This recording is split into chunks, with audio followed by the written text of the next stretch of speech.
ನಮಸ್ಕಾರ. ನನ್ನ ಹೆಸರು ಮಹಾಲಕ್ಷ್ಮಿ. ಎಲ್ಲರೂ ಚೆನ್ನಾಗಿದ್ದೀರಾ ಅಂತ ಭಾವಿಸ್ತಾ ಈ ವಿಡಿಯೋವನ್ನು ಶುರು ಮಾಡ್ತಾ ಇದ್ದೀನಿ. ಇವತ್ತಿನ ವಿಚಾರ ಗುರುಗ್ರಹದ ಬಗ್ಗೆ ಮಾತನಾಡೋದು. ಗುರುಗ್ರಹ ಮೇಡಮ್, ನಮ್ಮ ಗುರುಗ್ರಹವನ್ನು ಆಕ್ಟಿವೇಟ್ ಯಾವ ಥರ ಮಾಡ್ಕೋಬೇಕು, ಅದರಿಂದ ಉಪಯೋಗಗಳನ್ನು ಯಾವ ಥರ ಪಡ್ಕೋಬೇಕು, ನನ್ನ ಗುರುಗ್ರಹ ಬ್ಯಾಲೆನ್ಸ್ಡ್ ಆಗಿದೆಯೋ ಇಲ್ವೋ ಅಂತ ಯಾವ ಥರ ತಿಳ್ಕೋಬೇಕು, ಈ ಥರ ಎಲ್ಲ ಕ್ವಶನ್ಸ್ ಬರ್ತಾ ಇರುತ್ತೆ ನಿಮಗೆ.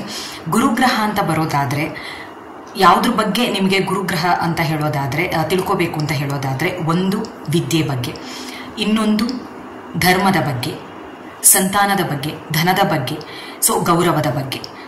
ಈ ವಿಚಾರಗಳಲ್ಲಿ ನಿಮಗೇನಾದರೂ ತೊಂದರೆಗಳಾಗ್ತಾ ಇದೆ ಅಂತ ಅನ್ನೋದಾದರೆ ನಿಮ್ಮ ಗುರುಬಲದಲ್ಲಿ ಏನೋ ಪ್ರಾಬ್ಲಮ್ ಇದೆ ಅಂತ ಅರ್ಥ ಆಯಿತು ಅಂತ ಅಂದ್ಕೊಂಡಿದ್ದೀನಿ. ನಿಮಗೇನಾದ್ರೂ ಧರ್ಮ ಅಥವಾ ಸನಾತನದ ಬಗ್ಗೆ ಆಸಕ್ತಿ ಕಡಿಮೆ ಆಗ್ತಿರುವಂಥದ್ದು, ದಾನ ಧರ್ಮ ಮಾಡದೇ ಇರುವಂಥದ್ದು, ಸಂತಾನ ಭಾಗ್ಯ ಇಲ್ಲದೆ ಇರುವಂಥದ್ದು, ವಿದ್ಯೆ ತಲೆಗೆ ಹೋಗದೆ ಇರುವಂಥದ್ದು, ಜ್ಞಾನ ಇಲ್ಲದೆ ಇರುವಂಥದ್ದು ಅಥವಾ ಜ್ಞಾನ ವೃದ್ಧಿ ಆಗದೆ ಇರುವಂಥದ್ದು, ಇನ್ನೂ ಹೇಳಬೇಕು ಅಂತಂದರೆ ನಿಮಗೆ ಧರ್ಮ ಅಂದರೆ ಧನ ಪ್ರಾಪ್ತಿ ಆಗದೆ ಇರುವಂಥದ್ದು, ನಿಮಗೆ ದುಡ್ಡು ಬರೋಬೇಕಾಗಿರುತ್ತೆ, ದುಡ್ಡು ಬರ್ತಾ ಇರೋದಿಲ್ಲ, ಈ ಥರ ಎಲ್ಲ ನಿಮಗೆ ಪ್ರಾಬ್ಲಮ್ ಬರ್ತಾ ಇದೆ ಅಂತ ಅನ್ನೋದಾದರೆ ಗುರುಗ್ರಹದಲ್ಲಿ ನಿಮಗೆ ಪ್ರಾಬ್ಲಮ್ ಬರ್ತಾ ಇದೆ ಅಥವಾ ಗುರುಗ್ರಹದಿಂದ ನಿಮಗೆ ಯಾವುದೇ ಥರದ ಒಳ್ಳೆಯದಾಗ್ತಾ ಇಲ್ಲ ಅಂತ ಅಂದ್ಬಿಟ್ಟು. ಹಾಗಾದರೆ ನಮ್ಮ ಜೀವನದಲ್ಲಿ ನಮಗೆ ಗೌರವ ಸಿಗಬೇಕು, ಮಾನ್ಯತೆ ಸಿಗಬೇಕು, ರೆಕಗ್ನೈಸ್ ಆಗಬೇಕು, ನಾವು ನಮಗೆ ಜ್ಞಾನ ವೃದ್ಧಿ ಆಗಬೇಕು. ಇನ್ನೂ ಹೇಳಬೇಕಂದ್ರೆ ಮಕ್ಕಳಲ್ಲೂ ಆಗಿರಬಹುದು, ಓದ್ತಾ ಇರೋದಿಲ್ಲ, ಅವ್ರಿಗೆ ಗುರುವಿನ ಪ್ರಭಾವ ಕಡಿಮೆ ಆಗಿರುತ್ತೆ. ಗುರುಗ್ರಹದ ಪ್ರಭಾವ ಏನಾಗಿರುತ್ತೆ ಅಂತ ಹೇಳೋದಾದರೆ ಕಡಿಮೆ ಆಗಿರುತ್ತೆ. ಯಾವ ಥರ ಗುರುಗ್ರಹದ ಪ್ರಭಾವನ ಜಾಸ್ತಿ ಮಾಡ್ಕೋಬಹುದು ಅಂತ ಹೇಳೋದಾದರೆ, ನಾನು ನಿಮ್ಗೆ ಹೇಳ್ತಾ ಇರುವಂಥದ್ದು ಅಲ್ಲಿ ಹೋಗಿ ಇಲ್ಲಿ ಹೋಗಿ ಆ ಥರ ಮಾಡಿ ಆ ಥರ ಎಲ್ಲ ಹೇಳೋದಕ್ಕಿಂತ ಹೆಚ್ಚಾಗಿ ಎರಡೇ ರೆಮಿಡೀಸ್ನ ಹೇಳ್ತೀನಿ. ಏನೇ ನಿಮಗೆ ಕಾಸ್ಟ್, ನಿಮಗೆ ಏನಂತೀರ, ಅಲ್ಲಿ ಹೋಗಿ ಇಲ್ಲಿ ಹೋಗಿ ದುಡ್ಡನ್ನು ಖರ್ಚು ಮಾಡೋ ಬದಲು ನಾನು ಹೇಳುವಂತಹ ರೆಮಿಡಿನ ಫಾಲೋ ಮಾಡಿದ್ರೆ ಸಾಕು. ನೀವೇ ನೋಡ್ಬೋದು ನಿಮ್ಮ ಗುರುಗ್ರಹದ ಪ್ರಭಾವದಲ್ಲಿ ಚೇಂಜಸ್ ಆಗುವಂಥದ್ದು ಅಥವಾ ಗ್ರೋತ್ ಆಗುವಂಥದ್ದು.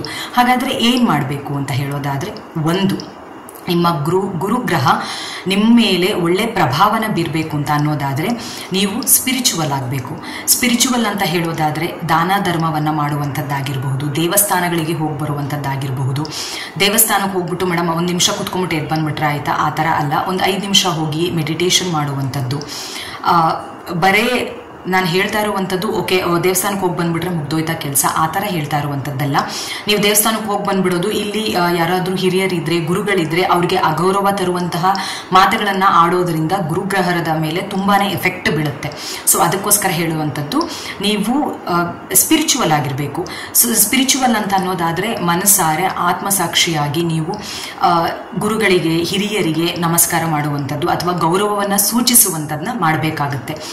ಅಷ್ಟು ಮಾತ್ರ ಅಲ್ಲ, ಇನ್ನೊಂದು ಕೆಲಸ ಮಾಡಬೇಕು. ಇನ್ನೊಂದು ಏನು ಅಂತ ಹೇಳೋದಾದರೆ, ನೀವು ಹಾಕುವಂತಹ ಬಟ್ಟೆಯ ಬಣ್ಣ ಬಂದ್ಬಿಟ್ಟು ಹಸಿರು ಕಲರ್ ಇರಬೇಕು ಅಥವಾ ಗೋಲ್ಡನ್ ಕಲರ್ ಇರಬೇಕು. ಗ್ರೀನ್ ಅಥವಾ ಗೋಲ್ಡನ್ ಕಲರ್, ಈ ಎರಡೂ ಬಟ್ಟೆಗಳನ್ನು ಹಾಕೊಳ್ಳೋದಕ್ಕೆ ಶುರು ಮಾಡಿ. ಈ ಕಲರ್ ಇರುವಂತಹ ಬಟ್ಟೆಗಳನ್ನು ಹಾಕೋದಕ್ಕೆ ಶುರು ಮಾಡಿ. ಇದರಿಂದ ನಿಮ್ಮ ಗುರುಗ್ರಹ ಏನಿರುತ್ತೆ, ಜುಪಿಟರ್ ಅಂತ ಏನು ಹೇಳ್ತೀವಿ, ಅದು ಗ್ರೋತ್ ಆಗ್ತಾ ಬರುತ್ತೆ.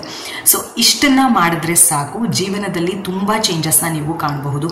ಯಾರಿಗಾದ್ರೂ ಸಂತಾನ ಭಾಗ್ಯ ಇಲ್ಲ ಅಂತನೋರು ಸಹ ಈ ಕಲರ್ ಬಟ್ಟೆಗಳನ್ನು ಯೂಸ್ ಮಾಡಬಹುದು. ಇದರಿಂದ ಚೇಂಜಸ್ ಆಗುತ್ತೆ ಅಥವಾ ನಿಮ್ಮ ಜೀವನದಲ್ಲಿ ಬದಲಾವಣೆಗಳಂತೂ ಖಂಡಿತ ಆಗುತ್ತೆ. ಮಕ್ಕಳು ಓದ್ತಾ ಇಲ್ಲ ಅಂತ ಏನಾದರೂ ಪೇರೆಂಟ್ಸ್ಗೆ ಟೆನ್ಷನ್ ಇದೆ ಅಂತ ಅನ್ನೋದಾದರೆ ಈ ಥರ ಪ್ರಯತ್ನವನ್ನು ನೀವು ಮಾಡಬಹುದು. ಮಕ್ಕಳಿಗೆ ಹಾಕುವಂತಹ ಬಟ್ಟೆಯಲ್ಲಿ ನೀವು ಗ್ರೀನ್ ಜಾಸ್ತಿ, ಗೋಲ್ಡನ್ ಜಾಸ್ತಿ ಇರುವಂಥದ್ದನ್ನ ಅವ್ರಿಗೆ ಹಾಕ್ಸೋದ್ರಿಂದ ಏನಾಗುತ್ತೆ ಅಂದರೆ ಗುರುಗ್ರಹದ ಪ್ರಭಾವ ಅವ್ರ ಮೇಲೆ ಒಳ್ಳೆ ಥರದಲ್ಲಿ ಸಿಗೋದ್ರಿಂದ ಅವರ ಜೀವನದಲ್ಲಿ ಗೌರವ ಅನ್ನೋದು ಸಿಗೋದು, ಆಮೇಲೆ ಅವ್ರನ್ನ ಗುರುತಿಸುವಂಥದ್ದು, ಅವರು ಓದೋ ಅಂಥದ್ದು, ಅಥವಾ ನಿಮಗೆ ಧನ ಭಾಗ್ಯ ಬೇಕು, ಧನ ಪ್ರಾಪ್ತಿ ಆಗಬೇಕು ಅಂತಂದರೆ ಈ ಕೆಲಸಗಳನ್ನು ನಾನು ಹೇಳಿರುವಂತಹ 2 ರೆಮಿಡಿಯನ್ನು ಮಾಡಿದ್ರೆ ಸಾಕು, ನಿಮ್ಮ ಜೀವನದಲ್ಲಿ ಬದಲಾವಣೆ ಅನ್ನೋದು ಖಂಡಿತವಾಗ್ಲೂ ಆಗುತ್ತೆ. ಈ ಮಾಹಿತಿ ನಿಮಗೆ ಉಪಯುಕ್ತ ಆಗಿದೆ ಅಂತ ನಂಬಿ ಈ ವಿಡಿಯೋವನ್ನು ಇಲ್ಲಿಗೆ ಮುಕ್ತಾಯಗೊಳಿಸ್ತಾ ಇದ್ದೀನಿ. ಸರ್ವೇ ಸಜ್ಜನ ಸುಖಿನೋ ಭವಂತು. ನಮಸ್ಕಾರ.